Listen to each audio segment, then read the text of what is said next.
So, what is today's federal interest rate? It says, according to the U.S. News, the federal funds effective rate in January 2022 was 0.08%, but the Fed is expected to raise this rate multiple times this year. Not once, but multiple times. So that's automatically, right off the bat, you know that your stock is going to be affected, positive or negative. It says that the Fed chair, Jerome Powell, said in a news conference that rates will rise in March. Okay, so we just started this month, assuming that conditions are appropriate for doing so. Now, that first increase would set the target rate at 0.25 to 0.5. Now, the Federal Reserve officials have dedicated that they will probably raise the rates 3 times in 2022 to try to cool the economy and ease inflation concerns. If they increase in standard increments, which is 0.25, 25 basis points, the new target would be roughly 1% at the end of the year. If inflation metrics worsen through, they could add additional hikes beyond the 3 that they have planned, or they could increase any or all of the planned increases to more than 0.25%. Okay, so that's right away what is today's federal interest rate. Okay, so let's fast forward to the next little clip video that I wanted to show you. Just hear what he has to say. We can talk about it because, again, let's hear on this website, the Wall Street Journal, what Jerome Powell has to say, coming from his own voice when it comes to interest rates for this month. Briefly address Russia's attack on Ukraine. Conflict is causing tremendous hardship for the Ukrainian people. The implications for the U.S. economy are highly uncertain, and we will be monitoring the situation closely. So right away, it is good that he's bringing that up, letting us know, But guys, keep in mind that this does not affect their decision. It's not going to affect their decision. It's just not. With inflation well above 2% and a strong labor market, we expect it will be appropriate to raise the target range for the federal funds rate at our meeting later this month. So coming into this meeting, let's say before the Ukraine... So there you go. He's already setting up his statement before the Ukraine. We've already made this decision. Yes, we will make decisions further down the road on the basis of what goes on between those two countries. But keep in mind, the decision that's being made today or for this month is going to be solely based off the information that they had prior to this event. Invasion. The committee was set to raise our policy rate, the first of what was to be a series of raises expected for this year. Every meeting was live. Decisions would be based on incoming data and the evolving outlook. I also expected we'd make great progress on our plan to begin to shrink the balance sheet. And so the question now really is how the invasion of Ukraine. Okay, so as you can see, the plan is just like what we just spoke about in the other website, that they are going to continue to raise hikes, and I do believe that it is going to be 1%. So the stock market itself is going to factor that in, and so we are going to see our stocks change, go up or down. The ongoing war, the response from nations around the world, including sanctions, may have changed that expectation. And so it's too soon to say for sure, but for now, I would say that we will proceed carefully along the lines of that plan. I do think it will be appropriate to raise our target range for the federal funds rate at the March meeting in a couple of weeks, and I'm inclined to propose and support a 25 basis point rate. Okay, so there you go. You've heard it from him. So Jerome H. Powell, the Federal Reserve Chair.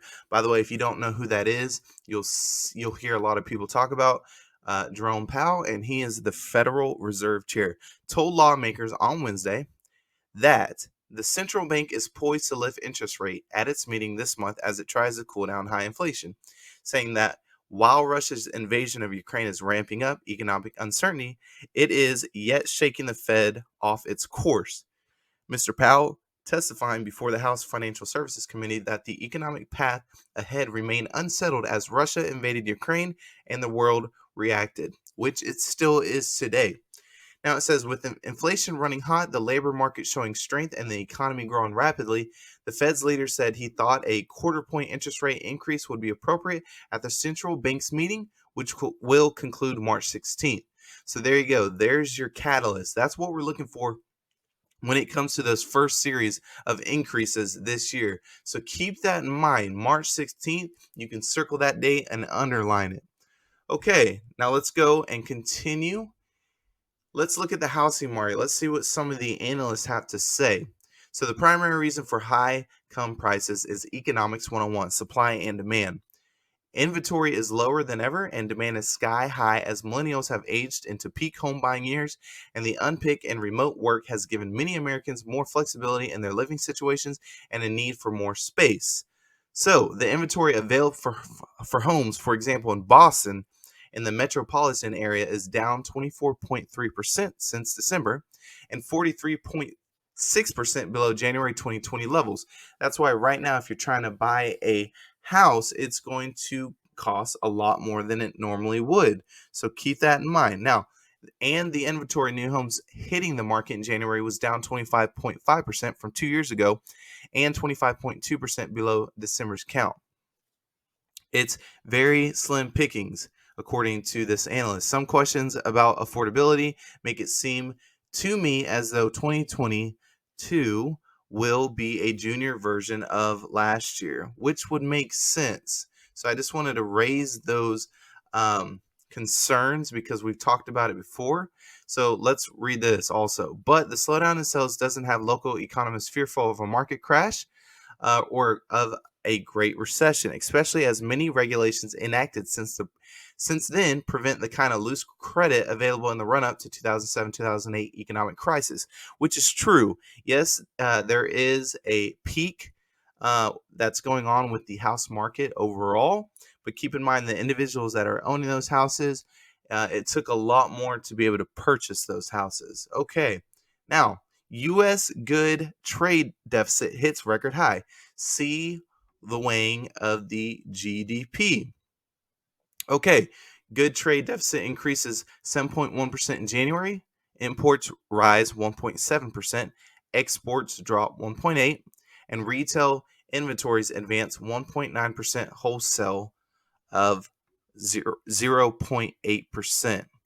Now, the pace of inventory accumulation reported by the Commerce Department on Monday was, however, slower than recent months. That, together with the surge in the goods trade deficit, prompted economists at Goldman Sachs to lower their gross domestic product growth estimate for the first quarter by 0.5 percentage points to a 1.5% annual rate.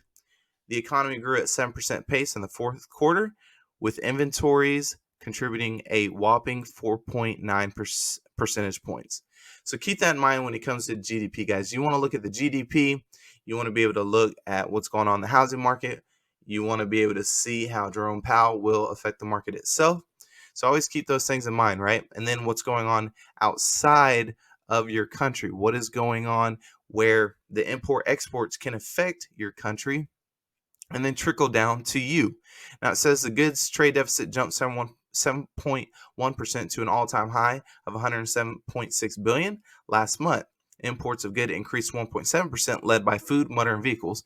And there was also large increases of import industrial supplies, capital, and consumer goods. Imports of other goods, however, tumbled 15.3%. So again, think about where you're located. Are you being affected? Import, export. So GDP, housing, and Jerome Powell, right? Interest rates, guys. Look at that. And then the last thing is Russia economy to shrink 35% due to Ukraine invasion sanctions, JP Morgan says. I just want to keep it right there on that title. Think about that. Shrink 35%. All I've heard is constant sanctions when it comes to Russia.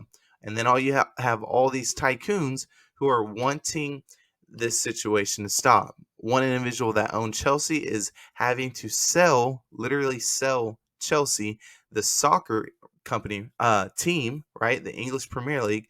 They're selling that the sports overall complex, the whole entire thing. So pretty big deal.